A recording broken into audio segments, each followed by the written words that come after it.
our compliance department here at Brown. Most of the time I've worked at 2 other institutions.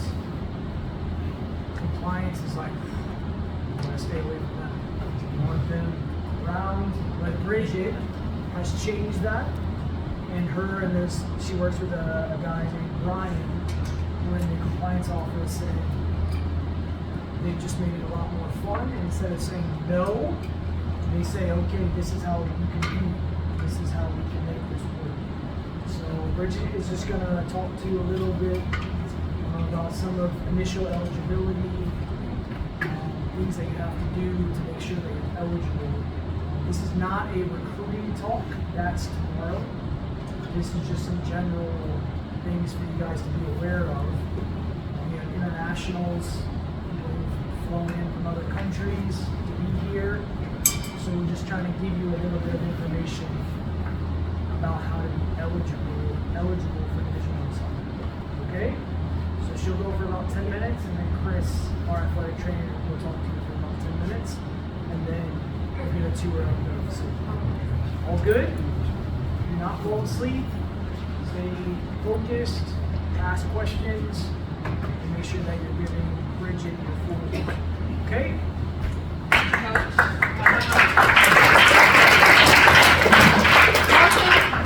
Thank you, Coach, so much. Welcome to Brown. How are we, gentlemen?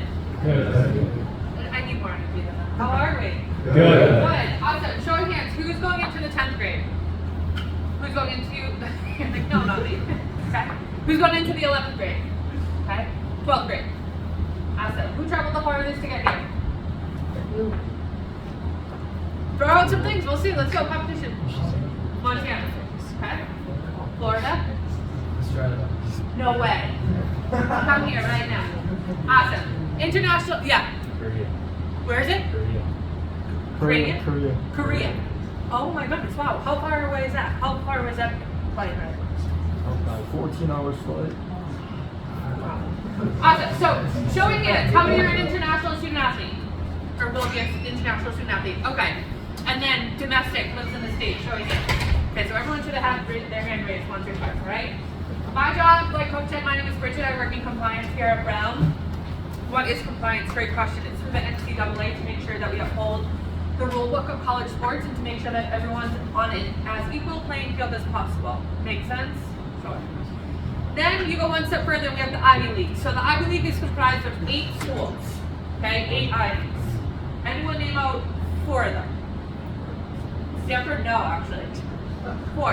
Harvard, Princeton. Oh, no, just give me one. Harvard. Yeah. Dartmouth, good. Cornell?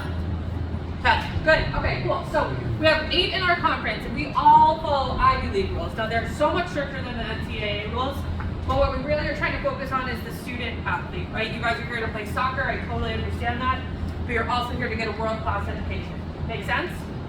Makes sense. Okay, so before we even get to campus, we have to make sure that you're ready to go through the NCAA eligibility center. Show of hands who has an account through the NCAA eligibility center. Okay, cool. That's better than I thought. Before we get there, requirements. So to study and compete at a Division I school, you must earn 16 NCAA approved core course credits and earn a minimum of 2.3 GPA. All this means is you have to take 4 years of English, 3 years of math, 2 years of science, 1 additional English, math, or science, and then 2 years of social sciences. Has anyone seen this before or heard this through their guidance counselor talking? Awesome. Thumbs up? Okay. I like this. So this is what the NCAA is looking for to make sure that you're good to go, you hit your credits, you have what we need to compete. Test scores. Who has ever taken the ACT, SATs, all that fun stuff?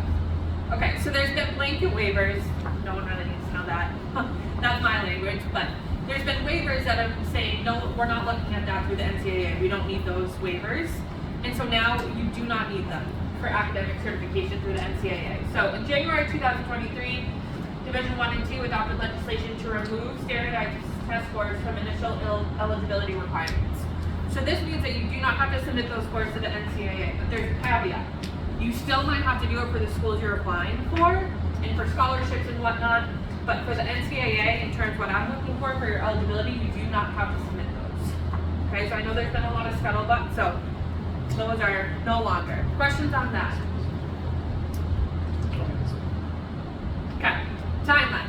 What you should be doing in the 9th, 10th, 11th, 12th grade. So, for starters, what I want you to know is for the 9th grade, no one's going into the 9th grade, but just to hit on it, start planning, right? So, all of you should either have or will create pretty soon an eligibility center account. If you haven't, you want to take a picture of that QR code, or parents in the room if you want to do that, just so you know.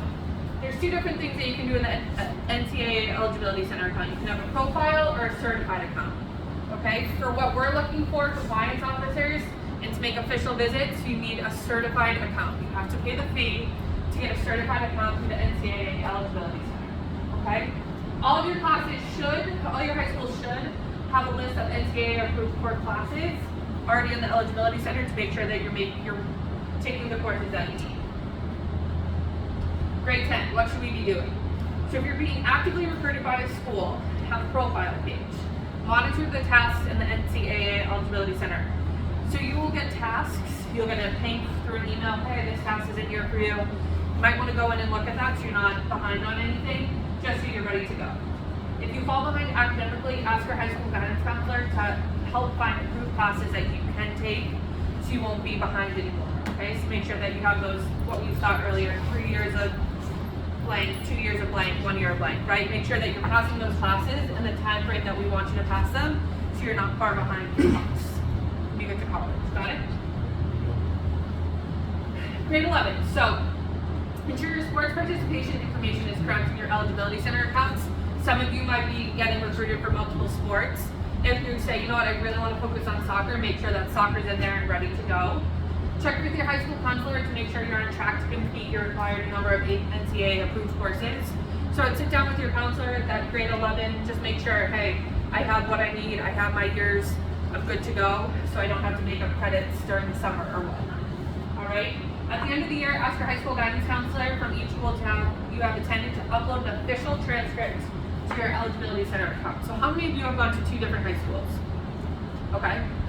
We want to make sure that we're still talking to those guidance counselors from your other schools to make sure that your official transcripts from those schools are uploaded into your account.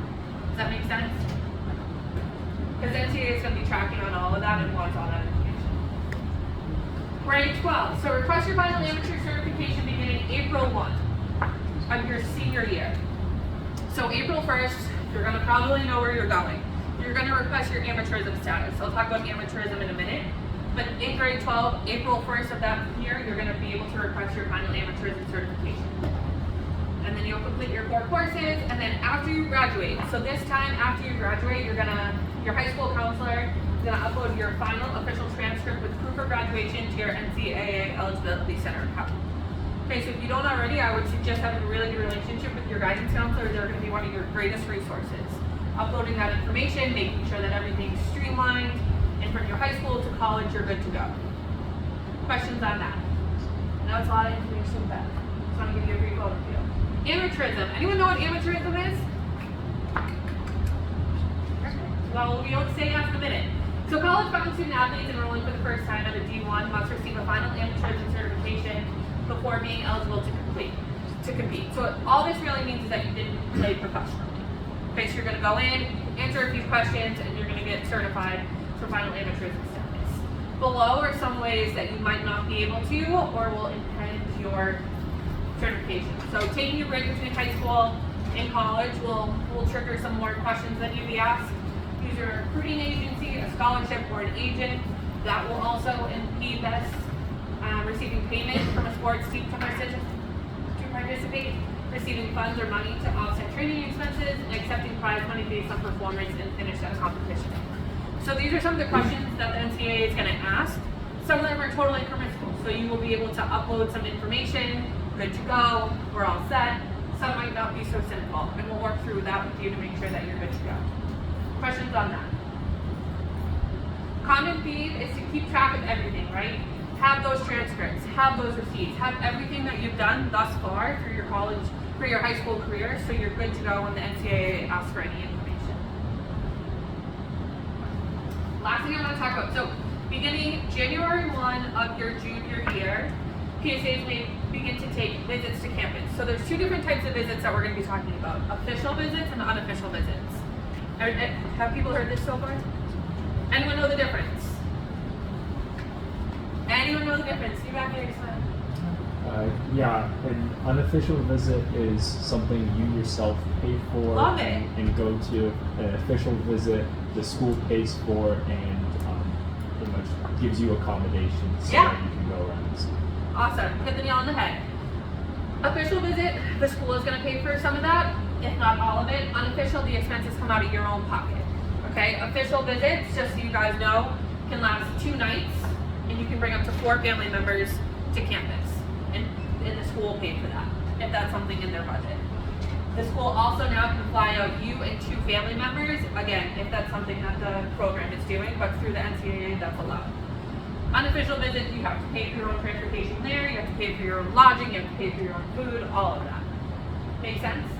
There used to be something that you all could take 5 official visits.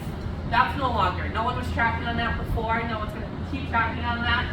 So that number 5, that you only have 5, is no longer applicable. Okay? I think that's all I have. Am I at time? What time? Pretty good. Any questions? Any questions about anything? Yeah. We are not from here. We're from Okay. India. We've traveled Yep. from India and we've paid.